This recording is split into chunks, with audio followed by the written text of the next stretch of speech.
after a decade of its commencement, the Pradhan Mantri Jan Dhan Yojana has achieved a milestone of a total of 53.13 crore accounts, out of which 55% of Jan Dhan account holders are women and 66% are in rural areas and semi-urban areas.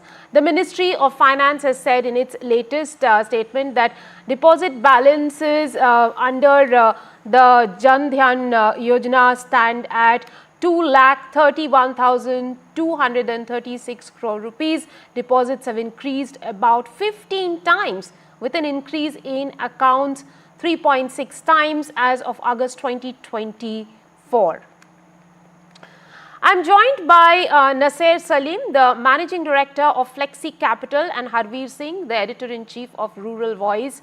Let me go over to Mr. Salim first. So thank you very much for joining us at this hour. Tell us a little bit about how these Jan Dhan accounts have really changed the picture of how cash is accessed by rural India.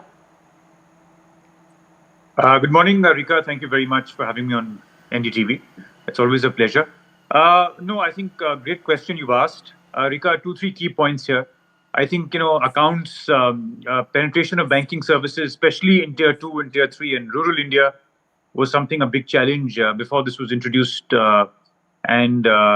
Post introduction, we've seen penetration of banking services increase multiple folds, which is a healthy sign of a recovering economy or a economic recovery.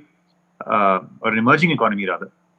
The other thing is that we've seen emergence of zero bank balance accounts, which have been a great advantage because incidentally or unfortunately, as the case was, there were minimum balances that were required to be maintained, which is now not the main feature in these particular Jan Dhan accounts that have been opened post 2014.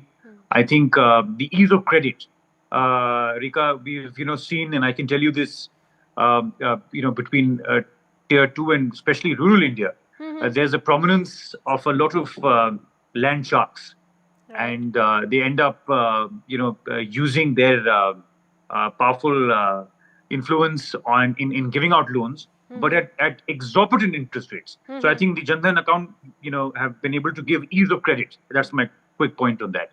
And lending opportunity from informal to formal has also become something which is started to benefit people using these accounts. And obviously, it has given a certain benefit on household savings.